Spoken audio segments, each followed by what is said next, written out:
하나님 말씀 보겠습니다. 마태복음 11장 15절에서 19절입니다. 찾으셨죠? 같이 한 목소리로 읽겠습니다. 시작. 이 세대를 무엇으로 비유할까? 비유하건대 아이들이 장터에 앉아 제 동물을 불러 이르되 우리가 너희를 향하여 피리를 불어도 너희가 춤추지 않고 우리가 슬피 울어도 너희가 가슴을 치지 아니하였다 함과 같도다. 요한이 와서 먹지도 않고 마시지도 아니하며 그들이 말하기를 귀신이 들렸다 하더니 인자는 와서 먹고 마시며 말하기를 보라 먹기를 탐하고 포도주를 즐기는 사람이요 세리와 죄인의 친구로도 하니 지혜는 그 행한 일로 인하여 옳다 임을 받느니라. 아멘. 오늘은 속사람의 그 성화 또는 변화에 대해서 보면서 우리 속사람이 성화되어 나가고 변화되는데 방해되는 것들 중에서 계속 보는데요. 지난주에 뭐였죠?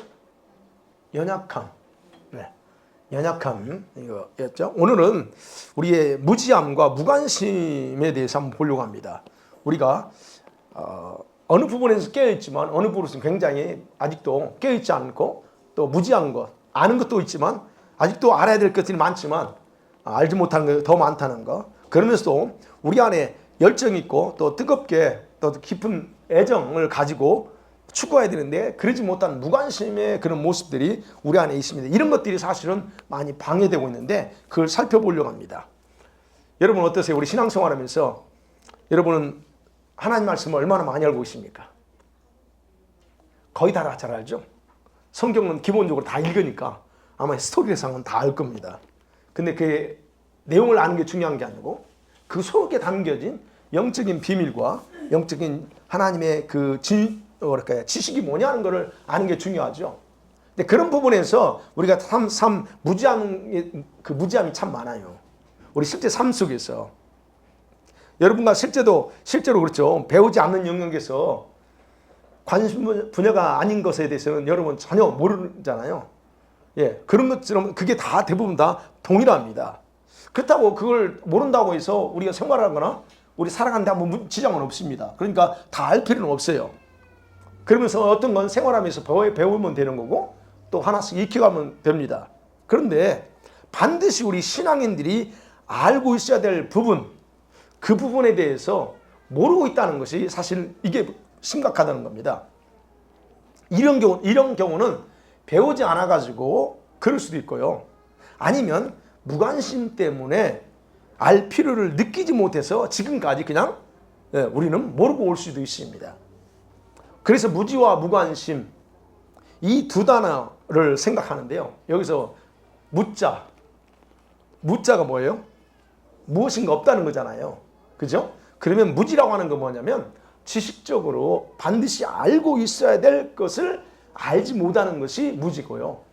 무관심은 뭐예요? 감정적인 부분입니다. 감정적으로 여러분의 마음과 생각으로 충분히 고려하고 마음을 쏟지 않은 결과를 말합니다. 그게 무관심이에요. 우리가 살아가면서 몰라도 되는 것들도 많지만 관심을 두지 않고 살아도 되는 것들도 의외로 많잖아요. 그런데 제가 말씀드리려고 하는 하나님의 백성들이 우리가 된 이후에 구원받은 이후에는 몰라서 안 되는 것들이 너무 많아요. 그리고 진짜 관심을 두어야 하는 영역들이 진짜 있는데 우리는 어떤 면에서 거꾸로 사는 경우가 있다는 겁니다. 그 부분을 보려고 하는 거예요. 여러분 그것이 세 가지라고 부르는 거예요. 제가 보는 세 가지. 하나는 하나님의 마음에 대해서 너무 우리가 관심이 없고 모르는 경우가 많습니다. 하나님 마음이 뭘까요? 이거. 물론 우리가 100% 하나님 마음을 다 모릅니다. 그러나 여러분이 기본적으로 여러분에 대해서 여러분 가정을 볼 때, 나를 볼 때, 내 남편을 볼 때, 내 자녀를 볼 때 아버지 마음이 어떨까? 아니면 그렇죠? 그런 거. 그 아버지 마음 다른 건 몰라도 그 아버지 마음을 우리가 모른다는 거예요. 또 하나는 그분이 계시는 영적인 세계에 대해서 아는 게 많지 않다는 겁니다. 물론 우리가 인간이기 때문에 이 육체의 제한을 받고 혼의 제한을 받기 때문에 그분이 계시해 주지 않으면 알지는 못합니다. 그러나 그럼에도 불구하고 우리는 영적인 세계를 알아야 돼요. 사실은 근데 그것에 대해서 알지 못하는 게 참 많아요. 그 다음에 또 하나는 이 말씀 속에 담겨진 본질이 뭐냐는 거예요. 지식적인 게 아니고 스토리가 아니고 이 말씀 한마디 한마디 이걸 기록해 놓은 건 반드시 우리에게 필요해서 말씀하셨는데 그리고 이 말씀 속에는 본질이 있어요. 진짜. 근데 그것이 뭔지를 우리는 많이 모르고 또는 관심도 안 두고 있다는 거예요. 그래서 우리 대부분 성도들이 이 세 가지에 대해서 지식적으로 약하고 그 다음에 마음의 관심도 많이 가지고 있지 않다. 왜 그러냐면 그 중요성을 듣거나 배워본 적이 없기 때문에 그래요. 그렇지만 여러분 이런 것들에 대한 우리 무지와 이런 무관심 그런 것들이 결국은 내가 원하든 원하지 않든 간에 여러분의 신앙이 얼마나 많은 피해를 당하고 있는가를 이것 때문에 안다면 여러분은 더 이상 몰라도 돼. 알 필요 없어. 이렇게 살아서 안 됩니다. 어떤 대가를 치르더라도 그것이 뭔가를 알고자 하는 그런 관심을 가질 거라고 저는 확신합니다. 그래서 여러분 영적인 세계에 대해서 관심 갖고 있고 영적인 세계에서 알고 싶죠. 그러셔야 돼요. 자, 그 중에 첫 번째로 제가 영적인 무지가 뭐냐는 겁니다. 영적인 무지는요, 여러분 자랑거리가 아닙니다. 난 몰라. 이거 자랑거리 아니에요. 영적인 무지하면 여러분을 망하게 합니다. 여러분 영적인 무지하면 이거는 알죠? 성경의 지식을 많이 아느냐 배웠느냐 이것과 전혀 상관이 없어요. 여러분 사람이 영적인 지각이 열려 있느냐 아니냐와 관련돼 있어요. 이사야 1장 3절에 이렇게 기록하고 있잖아요. 시작. 소는 그 임자를 알고 나귀는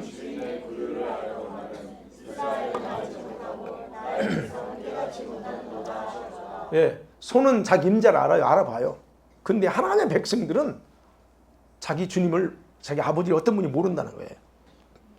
그러니까 하나님 백성들이 희한하게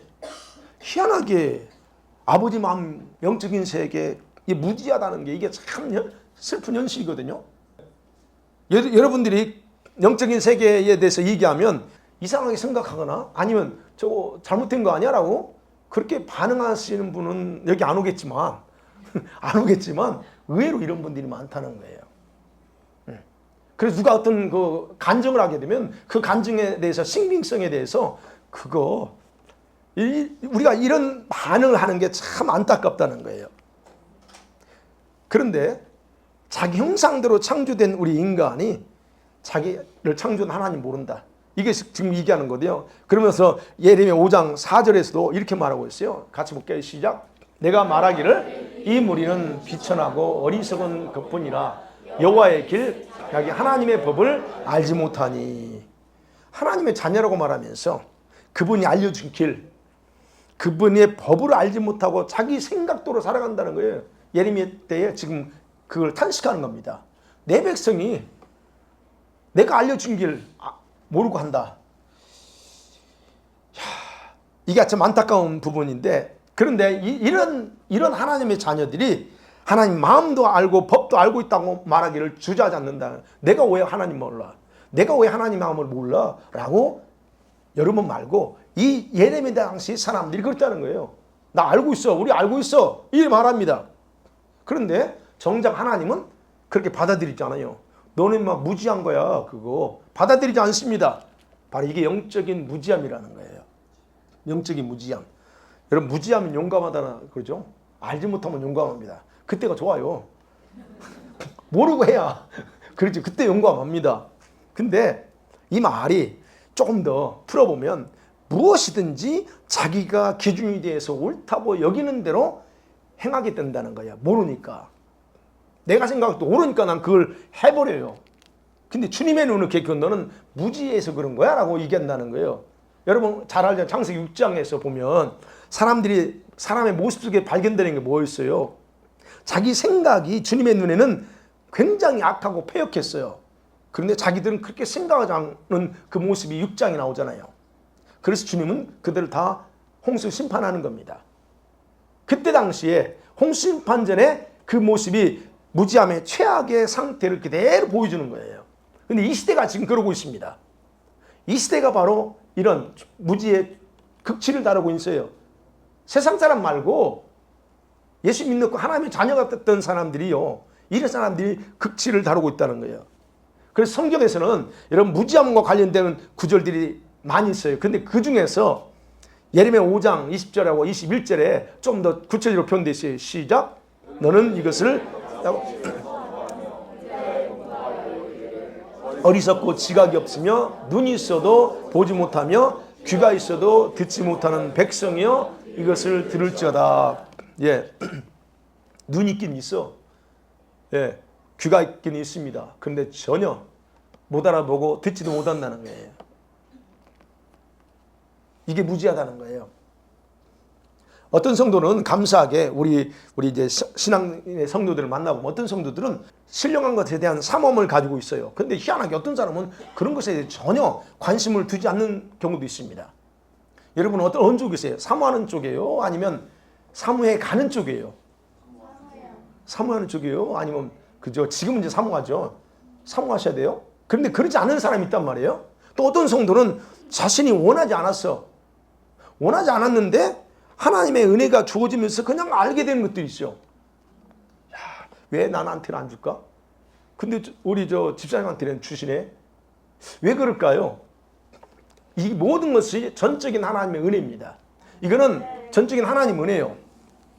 그러면 여러분이 영적인 것에 사모함을 가지고 있다면 그것은 그래서 하나님의 은혜가 임했다라고 생각하시면 돼요. 아, 내가 지금 하나님 은혜가 풍성히 나한테 임했고 그 은혜에 따라서 내가 지금 반응하고 있구나라고 생각하시면 된다는 얘기예요. 그런데 왜 어떤 사람은 주어지지 않았을까? 그것은요, 우리가 선물입니다. 사실 저 같은 경우도 제가 지금 생각해 보면 고2 때 성령세를 받을 때 제가 받았는데 그때는 이게 뭔지 몰랐어요. 근데 이것이 엄청난 선물이었다는 거예요. 영의 세계에 대해서 누가 가르쳐주지 않았지만 저는 그냥 막 이게 그게 뭐 하나 받았다고 했잖아요. 제가 방언은사 말고 이것이 저는 뭔지 몰랐지만 그러나 그것이 지금 생각해보면 엄청난 하나님의 구원의 선물뿐만 아니라 이런 덤으로 받은 선물 중에 하나라는 거예요. 그렇다면 여러분에게도 그런 선물들이 지금 주어지고 있고 그것이 지금 현실화되고 있다는 걸 저는 생각해 봅니다. 예. 그러면 왜 사람들이 모를까 하는 거예요. 이런 영의 세계에 대해서 모를까 하는 겁니다. 그 무지함이 원인이 뭘까요? 배우지 않았기 때문에 일단. 여러분 이것에 대해서 배우지 않았기 때문에 때는 모르는 게 많습니다. 여러분 말씀 배우지 못했거나 영적인 원리를 알지 못하게 되면 무지한 삶을 살 수밖에 없어요. 물론 이제 이렇게 하나님 은혜로 받은 것도 있지만 여러분이 배워서 영적인 원리를 깨달아가기도 하잖아요. 그런데 그냥 하나님의 은혜로 받지 않은 경우라면 여러분이 배워야 돼. 배우지 않았기 때문에 모른다는 거예요. 그래서 지금 여러분이 배워가고 있고 지금 이렇게 그런 걸 경험해 가고 있습니다. 그런 차원에서 여러분은 더 이상 어떤 그런 무지함에서 벗어나야 되는데 여러분 하나님께서 호세아 4장 6절에서 그림 하자면 내 백성이 하나님을 아는 지식이 없어서 망한다 그래요. 내 백성이 망하는데 도대체 내 백성이 왜 망하냐? 하나님이 어떤 분인가를 전혀 모르니까 망한대요. 그들이 몰랐어요? 이스라엘 백성들이요? 아니요, 알아요. 하나님 어떤 분인가 압니다. 근데 거기서 아는 게 뭐냐는 거예요. 어떤 하나님? 그러면 6장 3절에서 이렇게 말하죠. 시작. 그러므로 우리가 여호와를 알자, 힘써 여호와를 알자. 그의 나타나심은 새벽빛같이 어김없나니 비와 같이 땅을 적시는 늦은 비와 같이 우리에게 임하시리라. 이렇게 기록했죠. 다음에 6절에 보면 시작. 나는 인애를 원하고 제사를 원하지 아니하며 번제보다 하나님 아는 것을 원하느니라. 예, 분명히 말합니다. 하나님 어떤 분인가 아셔야 돼요, 여러분. 도대체 하나님이 어떤 분이에요? 여러분이 하나님 하는 그분이 어떤 분인지 알고 여러분이 구원자라고 말한 예수님이 진짜 어떤 분인가를 실제로 아셔야 된다는 거예요. 실제적인 경험을 통해서. 그잖아. 우리가 이건 굳이 또 설명 안 해도 되지만 실제로 만나서 경험해 본 거하고 말로 들은 거하고 어마어마한 차이 있잖아요. 그렇다면 그게 필요하다는 거예요. 그래서 말하는 거예요. 하나님을 힘써 알아야 돼. 도대체 어떤 분인가? 그분의 마음이 뭔 마음인가를 해야 된다는 거예요.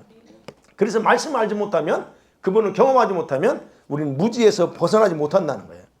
근데 여기서 말씀은 뭐냐? 기록된 성경, 뭐 문자가 아니에요. 단순한 성경을 말하는 것이 아니라 말씀의 본질인 영적인 생명이 되시는 하나님을 정확하게 아는 걸 말합니다. 그래서 여러분이 말씀 묵상도 하고 또 말씀을 계속 읽으면서 배워가잖아요. 그걸 통해서 여러분들이 진짜 그 말씀 속에 주님 만나야 돼요. 그래서 매일 만나야 돼요. 오늘 만났죠, 아침에. 오늘 말씀 읽고 그 묵상하면서 기도하면서 나름대로 여러분이 말씀 속에서 주님 만날 거예요. 이런 만남이 계속적으로 반복돼야 됩니다. 그러면서 여러분이 하나님이 어떤 분인가 알아간다는 그런 차원이에요. 그래서 말씀을 통해서 하나님께서 무엇을 알기 원하는가 우리가 알아야 돼요. 하나님은 나한테 지금 어떤 걸 알기면 좋을까? 오늘 하나님이 나한테 뭘 하기를 원하셨지? 이런 거. 그래서 말씀은 우리 성도들이요, 영적인 세계에 대해서 어느 정도 알아야 될까 하는 부분도 주님이 그렇게 하나하나 스텝 바이 스텝으로 알려주십니다. 그런 것까지도 우리는 사실은 그 기도하면서 알아가야 돼요. 그 다음에 또 하나, 왜 영적인 무지함이 생기는가? 교만과 완악함 때문이에요. 교만함. 내가 모른다는 건 교만하다는 거예요.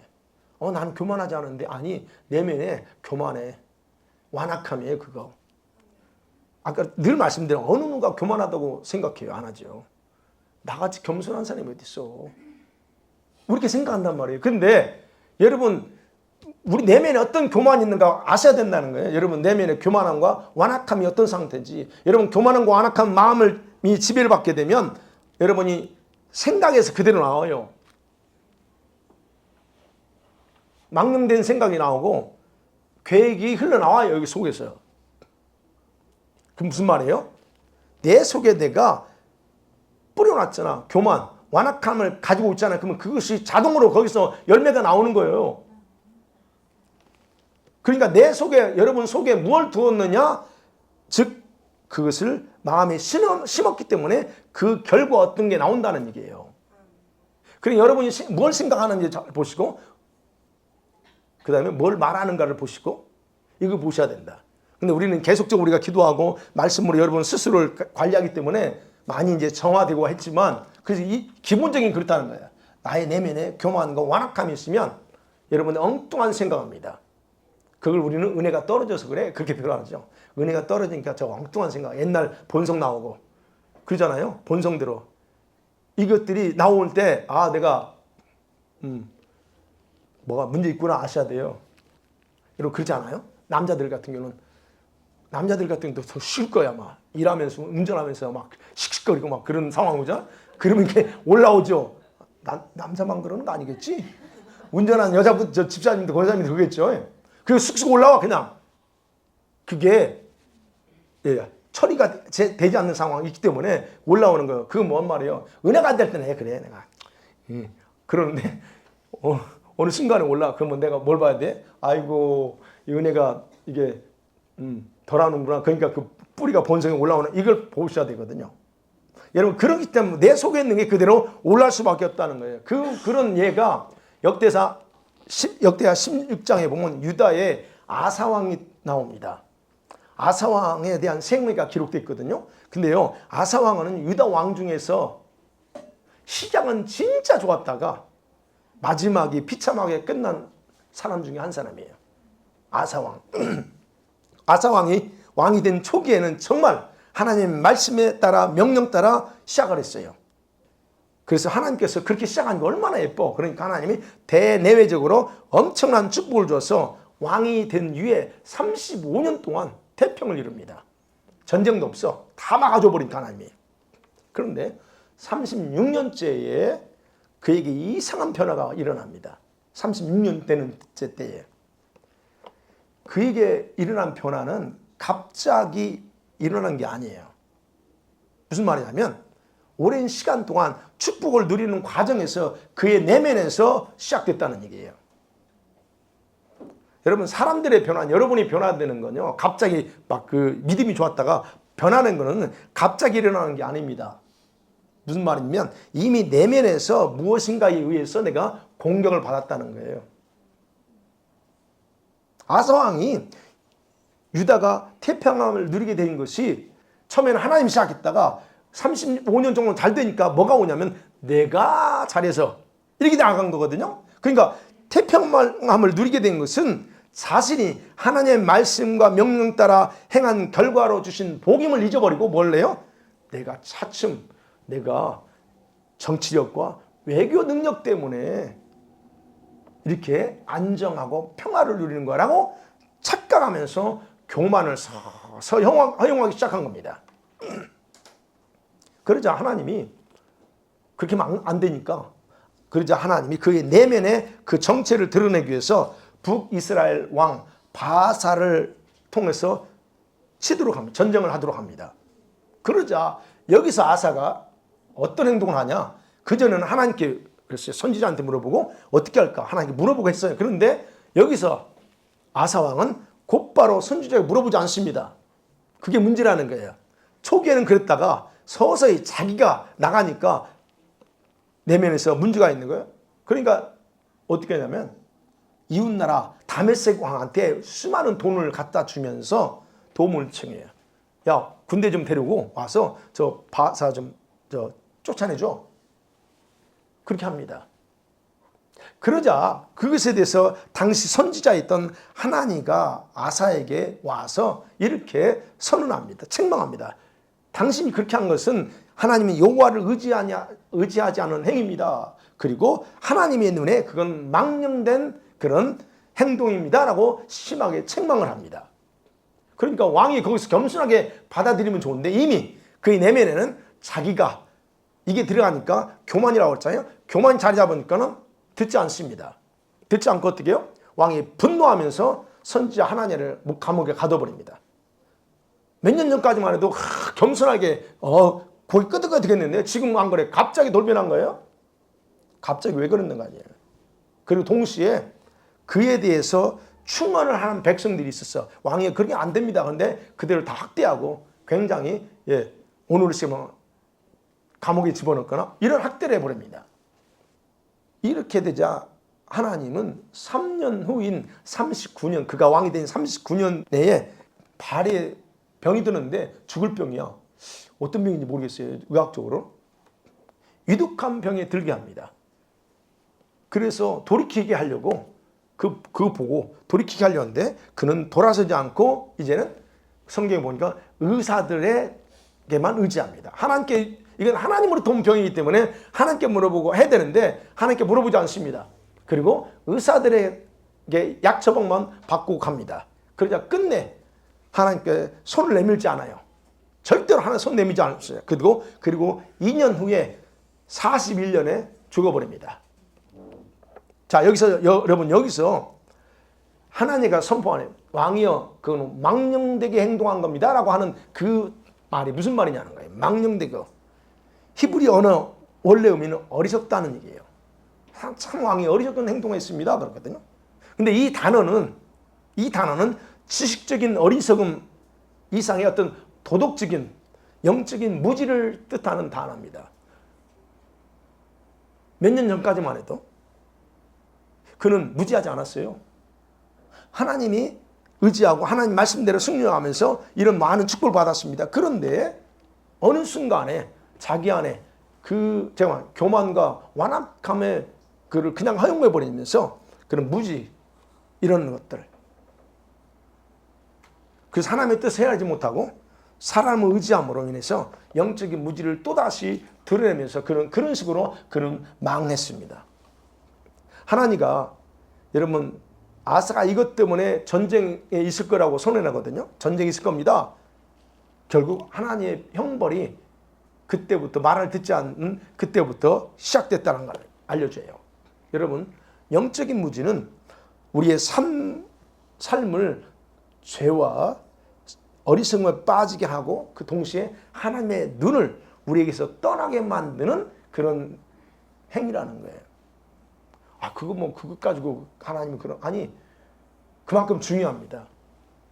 어떤 건 안 그럴 수 있는, 어떤 거는 그만큼 우리 행동 하나, 그것이 굉장히 하나님의 눈에는 중요하다는 거예요.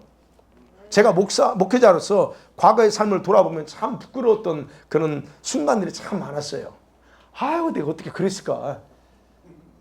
그때는 몰랐어요. 그게 무지라는 거예요. 여러분 다 그러죠. 나만 그런 줄 알고 웃으시는데 다 그럴 거예요. 여러분 원인이 뭐냐? 이게 최고 원인은 무지예요. 알았으면 안 그랬지. 이겁니다. 여러분 지금도 마찬가지로 우리 성도들과 목회자들에게 나타나는 여러분 가장 큰 무지함이 뭔 줄 아세요? 주님의 마음이 무엇인가를 모르면서 자신의 생각이나 이론이 옳다고 고집하는 거, 이것만큼 무지한 게 없어요. 이게 최고의 무지함이라고 저는 생각합니다. 네, 여러분 안 그러시죠? 그러시면 안 돼요. 그럼 무지함이 왜 위험하냐는 거예요. 무지함이 왜 위험하냐면 자신이 무슨 행동을 하는지, 무슨 말을 하는지, 생각을 하는지 모른다는 거예요. 내가 말하는데, 행동하는데, 뭔가 생각하는데 그게 도대체 왜 그 생각하는지를 모르고 한다는 얘기예요. 성령 회방죄를 왜 져요? 무지 때문에 지는 거예요. 알면 그렇게 안 하지. 이게 성령 회방죄라는 걸 알면은 그렇게 하겠어요? 모르니까 하는 거지. 그리고 또 하나, 저와 여러분의 영이 얼마나 중요한가에 대해서 모르니까 돌보지 않고 혼의 욕구만 따라가는 거예요. 여러분의 영이 얼마나 중요한지 아시죠? 이제는. 그렇다면 여러분 이제는 여러분의 영을 케어해야 돼요. 혼을 한 5, 60년 혼만 케어하고 왔으면 이제는 영을 좀 케어해야 되는 거 아니에요? 아니, 미안하다. 너희들은 이제 20년인데 우리 청년들은 20년밖에 안 됐는데 20년간 혼의 욕구를 채웠으면 이제는 영의 욕구를 채워줘야 돼요. 이걸 모르니까 우리가 그렇다는 얘기예요. 그러니까 우리 속사람이 성화되어야 된다는 것 자체를 생각하지 못하고 어떻게 성화되는지도 모르고 오는 거예요. 그래서 무지가 이런 쪽에 굉장히 방해한다는 거. 무지에 대해서 잠깐 아는 얘기지만 살펴봤고요. 그 다음에 무관심에 대해서 봅니다. 여러분 무관심 얼마나, 이 무관심은 더 심각합니다. 무관심은 미혹의 영의 치명적인 공격이에요. 여러분이 무관심한가? 이거는 좀 다릅니다. 마음과 애정을 두지 않는 것이 사전적인 의미로서의 무관심입니다. 이런 마음을 두지 않고 애정을 두지 않는 게 무관심이래요. 사전적인 의미로서는. 그러면 사랑에 받는 말은 뭐예요? 사랑에 받는 말은 대부분 증오라고 사람들이 생각하는데, 증오. 사랑에 받는 증오가 아니래요. 무관심이래요. 네. 증오는 기대하는 가 있었는데 기대하는 게 무너졌을 때 나타나는 감정이 증오랍니다. 저도 이게 그 찾아보니까. 그러면 기대한다는 것은 뭔가 관심이 있었다는 거잖아요. 네. 그렇기 때문에 증오의 원인이 해소되면 사랑하게 된대요. 사랑을 다시 배워야 될 것 같아. 네, 그런데요. 그런데 무관심은 그 자체가 관심이 없다는, 전혀 이게 반대말이래요. 여러분, 교회 안에 하나님에 대해서 무관심한 성도들이 넘쳐난다는 거 아시나요? 여러분은 안 그렇지만 교회 안에 진짜 하나님에 대해서 무관심한 사람은 수두룩합니다. 하나님께 무관심한 교인들의 공통적인 특징이 있어요. 그런 사람들은 교회는 오는데 하나님을 만나러 오지 않는다는 거예요. 예배하러 와지. 도대체 뭐 하려고 예배해요? 정확하게 하셔야 돼요. 예배를 오지 말라는 게 아니고 예배 드려야 되고 예배 중요합니다. 그런데 모든 것 초점은 여러분의 아버지고 여러분의 영의 주인이 창조자이신 그분을 만나러 오는 거예요. 그게 초점이 돼야 된다는 거예요. 그냥 왔다 가면 그게 아니고, 그러니까 그런 부분에서 만나러 하지 않는다는 거예요. 그럼 어떻게 하나님 만나요? 뭐 예배 속에서 하는 거지만 또 개인적으로 만나는 통로는 뭡니까? 기도와 말씀이에요. 여러분들이 아시는 것처럼. 근데 그런 사람들이 교회는 올 수 있는데 말씀, 기도 생활 많이 할까요? 안 할까요? 또 자기 영, 자기 속사람에 무관심한 성도들이 수를 헤아릴 수 없이 많다는 것도 아시죠? 여러분, 자기 영혼을, 속사람에 무관심한 성도들의 특징은 뭐냐면, 이런 사람들은 자기 신앙에 열정이 없습니다. 열정이 없는 사람들이 자기 속사람에 무관심한 사람들이에요. 열정이 없다. 그런 열정이 없기 때문에 교회에 나오는 것으로 만족하는 경우가 태반입니다. 그런 성도들이 기도와 말씀에 목숨을 걸 것 같아요? 안 걸어요. 교회 나오는 것만도 다행이고 교회 나와주는 것만도 감사해지고 그까지 나한테 하라고 하면 나 교회 안 나와. 이렇게 가요. 교회 안 나와 나. 제발 나한테 기도하라고 하지 말고 말씀 보라고 하지 마. 이렇게 나온단 말이에요. 그러니까 이런 사람들이 특징이 뭐냐? 자신의 관심거리에만 마음을 두고 살아가는 거예요. 예수 안 믿는 사람 말고 예수 믿는다고 하는 사람들이 그렇다는 얘기예요. 그러니까 이런 사람들이 하나님의 마음과 뜻과 사랑에는 무관심한 거예요. 자기 영도 속 사람에도 무관심하지만 그렇다는 겁니다. 그러니까 생각해봐요. 왜 사람들이 기도하지 않을까요? 왜 기도하지 않아요? 자기 속 사람을 케어하고 하나님에 대해서 그렇게 간절함이 있다면 그게 관심이라고 그랬잖아요. 관심은 애정을 두고 관심이 있는데 이게 없다는 거예요. 그렇게 기도하지 않는 거예요. 기도가 자기 영혼의 호흡이라는 걸 깊이 배워서는 알아. 기도 답이 자동으로 나오지. 기도는 영혼의 호흡이야. 자동으로 나와. 근데 그것이 깊이 인식하고 거기에 마음을 관심을 뒀다면 기도하지 않고는 살지 못하잖아요. 여러분들은 기도하지 않고 살 수 있어요? 이러저러한 이유로 기도하지 못하는 거 압니다. 그건 인간적으로 다 알아요. 인간적으로 기도하지 못하는 것은 이해하지만 결국 각자 개인이 기도하지 않는 것은 자기 영을 돌보지 않는 자들에게서 나타나는 동일한 특징이에요. 기도하지 않는 사람, 그런 사람은 자기 영을 돌보지 않습니다. 이 성경 하나님 말씀은 쉬지 않고 전심으로 기도하라고 명령하고 있잖아요. 쉬지 말고 기도해라. 도대체 왜 주님이 기도 쉬면 되지 왜 피곤하면 쉬고 힘들면 쉬면 사라고 하지 왜 쉬지 말고 하라고 했을까? 여러분 그 왜 그럴까요? 생각해 본 적 있어요? 성도들을 너무 힘들게 해. 참 그 말씀 뺐으면 좋겠어요. 그잖아요. 근데요 여러분 주님이 우리한테 그 말씀할 때는 저와 여러분을 힘들게 하는 게 아니고 영혼을 위해서 하라고 한 거예요. 그러니까 왜 그렇게 쉬지 말고 기도하라고 했을까? 신중하게 생각해야 되는데 생각하지 않는다는 거예요. 그러니까 이런 기도할 생각이 없어 전혀. 뭐 쉬지 말고 기도해. 그냥 필요할 때만 하면 되지. 그래서 무관심은 자기 영에 대해서 무관심하든 하나님에 대해 무관심하든 그런 것은 모든 죄 중에 핵심이고 가장 큰 죄다라고 말합니다. 좀 영성적인 걸 얘기하는 분들은요 다 동일하게 해요. 무관심이야말로 가장 큰 죄다 그래요. 관심을 안 둔다는 거. 그래서 무관심은 저는 이렇게 표현해요. 무관심은 살인죄와 같다라고 저는 생각합니다. 살인죄. 무슨 살인이요? 자기 영을 죽이는 거예요. 미혹의 영이 우리 성도들 스스로 자신의 영을 살인하도록 내버려두는 치명적인 그런 공격이 바로 무관심이라는 거예요. 자기 영에 대해 관심이 없어. 그런 기도하지 않는 거죠. 그래서 무관심을 제가 이제 말씀 묵상하면서 무관심을 영어로 알지만 이런 단어가 딱 떠오르더라고요. 무관심 영어로 careless. 자기 관리하지 않는 거. 돌보지 않는 거예요. 그게 무관심이야. 어떤 게 주님에 대해서 무관심해. 주님을 케어하지 않습니다. 자기 영에 대해서 무관심합니다.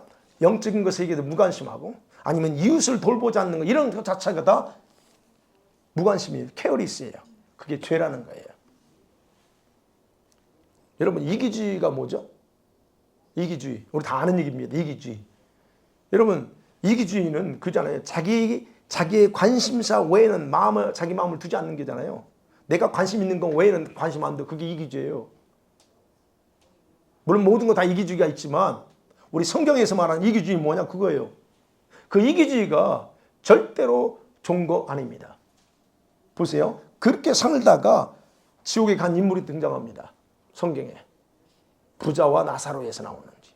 부자. 여러분 잘 생각해 보세요. 그 스토리에서 부자의 철저한 무관심이 뭐였어요?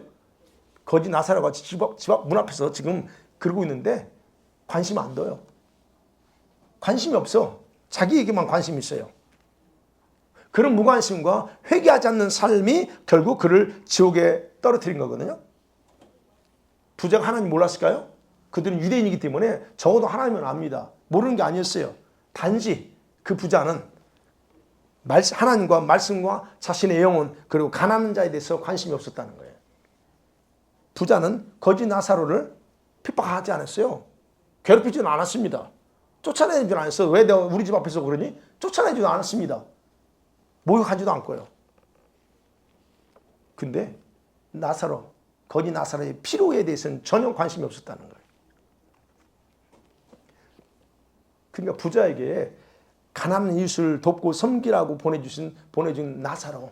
그걸 보면서 뭘 봐야 돼요? 하나님이 나를 나사로한테 이게 선행을 베풀고 하라고 보내준 거구나라고 받아들이는 것이 그게 은혜인데 그는 그렇게 생각 안 해요. 오직 자신의 육신의 욕망에만 관심 드는 이기주의. 그것 때문에 결국 하나님의 심판을 자초했다라고 보는 겁니다. 그래서 철저한 무관심, 관심 두지 않는 건 하나님의 심판을 받게 돼 있다는 겁니다. 그래서 무관심이 큰 죄라는 거예요. 다른 사람한테 죄가 아니고 자기한테 죄예요. 그거. 하나님의 눈에 죄고. 그래서 자기 영과 그리고 하나님과 말씀에 별로 관심 두지 않고 오직 자기 관심거리만 따라 사는 그런 이기주의는 결국 사단의 속성을 그대로 답습하는 것이기 때문에 그런 걸 여러분과 저는 이제 용납해서는 안 됩니다. 적어도 우리가 이 영의 승기를 알고 또 주님의 은혜를 안다면 그런 것에 대해서 이제는 중단하셔야 돼요. 바로 그것이 부자의 모습에서 나오고 그것이 무관심이 그게 큰 죄다. 이런 무관심. 말씀 맺어볼게요. 여러분 예수님은 우리 본문에서 당시 메시아를 기다리고 있던 유대인들이 자신이 메시아로서의 사역을 직접 다 눈으로 봤어요. 보고서도 무관심한 반응에 대해서 주님이 한탄하시는 얘기예요. 야 그렇게 보고도 뭐예요? 귀는 자 들어. 이 세대가 지금 참 희한한 세대라는 거예요. 보고도 듣고도 전혀 반응하지 않고 깨닫지도 못하는 이런 무지한 관심도 없는 세대라는 거예요. 그리고 주님은 장차 예루살렘이 멸망할 거라고 그랬잖아요. 멸망할 것을 아시면서 주님은 그랬죠. 내가 내 자녀들을 모으려고 몸부림친 적이 얼마나 많았느냐. 그런데 너희들이 거절했다. 그래서 말합니다. 너희 집이 곧 즉 예루살렘이죠. 예루살렘이 황폐하게 망할 날이 올 거다라고 안타까움으로 토로하는 거예요.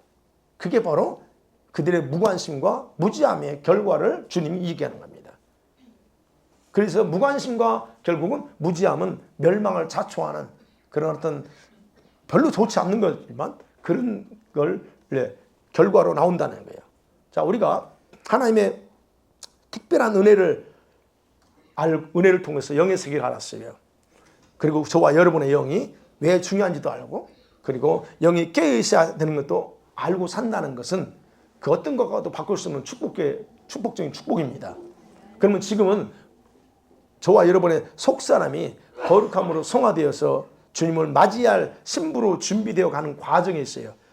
그래죠? 그래서 우리가 속사람이 성화되고 변화되어야 돼요. 그런데 바로 이 속사람이 성화되는 것을 방해하는 것들 중에 바로 이게 무지함과 무관심이 있는데 이것은 누구에게나 다 있어요. 그래서 이걸 반드시 파쇄해야 될 저와 여러분 내면의 성품 중에 하나라고 하는 것을 여러분이 꼭 숙지했으면 좋겠어요.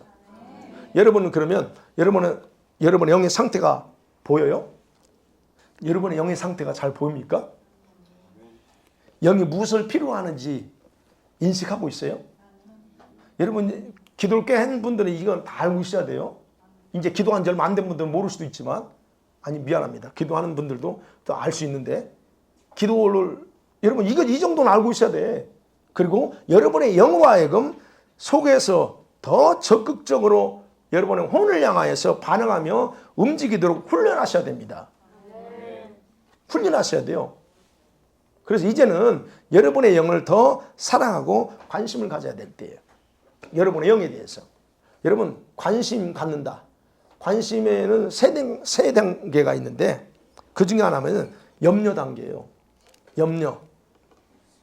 어떤 걸까요? 염려란 게요. 여러분의 영을 사랑한다면 현재 상태를 파악하고 올바르지 못한 부분에서 여러분 염려하고 걱정해야 돼요. 그게 그 단계예요. 걱정해야 됩니다. 여러분.